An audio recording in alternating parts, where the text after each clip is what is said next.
इस एनीमे को शुरू करने से पहले मैं बता देना चाहता हूँ, अगर तुमने आज तक ये एनीमे नहीं देखी है तो इस वीडियो को देखने के बाद तुम्हें इस एनीमे से प्यार हो जाएगा, क्योंकि ये एनीमे वाकई में बहुत ज्यादा शानदार है। इस एनीमे की शुरुआत में हम एक बहुत बड़े स्कल को देखते हैं जो किसी खतरनाक राक्षस का होता है। उस स्कल के ऊपर एक मूर्ति होती है द फर्स्ट विजर्ड किंग की, जिसने इस राक्षस को हराया था। इस स्कल के पास ही एक चर्च होता है। एक दिन उस चर्च के फादर को अपने गेट के सामने दो छोटे बच्चे मिलते हैं जिन्हें कोई वहां छोड़कर चला गया होता है। फादर समझ जाते हैं कि दोनों बच्चे अनाथ हैं और वो उन्हें अपने साथ अंदर ले आते हैं। उन बच्चों की टी शर्ट पर उनके नाम लिखे होते हैं। एक बच्चा बहुत शांत और प्यारा होता है, उसका नाम होता है यूनो, लेकिन दूसरा बच्चा थोड़ा बदमाश होता है, अजीब अजीब हरकतें करता रहता है। और यही हमारी कहानी का मेन कैरेक्टर है जिसका नाम है अस्टा। फिर हम देखते हैं कि 15 साल बीत जाते हैं। अस्टा अपनी चर्च की सिस्टर लिली को प्रपोज कर देता है। अस्टा कहता है, मैं बड़ा होकर विजर्ड किंग बनूंगा और आपको बहुत खुश रखूंगा, प्लीज मुझसे शादी कर लीजिए सिस्टर लिली। लेकिन सिस्टर लिली जवाब देती है, मैंने कितनी बार कहा है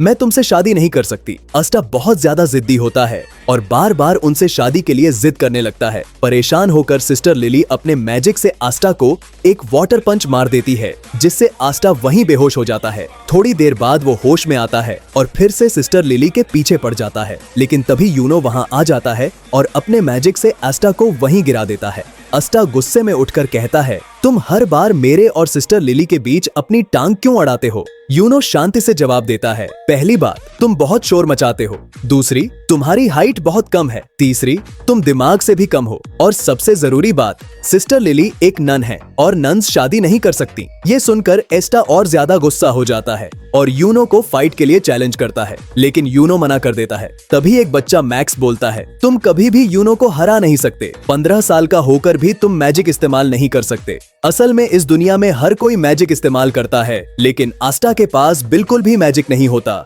आस्टा मैजिक यूज नहीं कर सकता, इसीलिए वो रोज कड़ी फिजिकल ट्रेनिंग करता है और खुद को बहुत स्ट्रॉन्ग बना लेता है। यूनो का भी सपना होता है विजर्ड किंग बनने का, लेकिन हर बार लोग उसी की तारीफ करते हैं। अस्टा दुखी होता है लेकिन हार नहीं मानता। सिस्टर लिली उसे समझाती है, जल्द ही तुम्हें भी ग्रिमोयर मिलेगी, तब तुम भी मैजिक यूज कर पाओगे। ग्रिमोयर एक मैजिकल बुक होती है जो 15 साल की उम्र में सबको मिलती है। कुछ दिन बाद आस्टा, यूनो और बाकी बच्चे ग्रिमोयर टावर जाते हैं। सबको अपनी अपनी ग्रिमोयर मिल जाती है, लेकिन अस्टा को नहीं। सब लोग उसका मजाक उड़ाने लगते हैं। तभी यूनो को मिलती है 4 लीफ ग्रिमोयर, जो बहुत ही रेयर होती है। सब शॉक हो जाते हैं, लेकिन अस्टा फिर भी कहता है, अगला विजर्ड किंग मैं बनूंगा। बाद में जंगल में यूनो पर हमला होता है। एक चोर स्नेक उसकी ग्रिमोयर चुराने की कोशिश करता है। अस्टा वहां पहुंचता है और बिना मैजिक के भी यूनो को बचाने की कोशिश करता है। स्नेक आस्टा को बुरी तरह घायल कर देता है और उसका मजाक उड़ाता है। आस्टा पहली बार टूटने लगता है, लेकिन तभी यूनो चिल्लाकर कहता है, अस्टा कोई लूजर नहीं है, वो मेरा राइवल है, उसकी ताकत है, कभी हार ना मानना। तभी अस्टा के पास उसकी असली ग्रिमोयर आती है, 5 लीफ ग्रिमोयर। पूरी दुनिया में सिर्फ एक ही उस ग्रिमोयर से एक तलवार निकलती है जो मैजिक को काट सकती है। अस्टा स्नेक को हरा देता है और यूनो की ग्रिमोयर वापस दिला देता है। अस्टा मुस्कुराकर कहता है, मैं वो हूँ जो एक दिन विजर्ड किंग बनेगा। यूनो हंसता है और कहता है, मुझे पता था तुम नामुमकिन को भी मुमकिन बना सकते हो।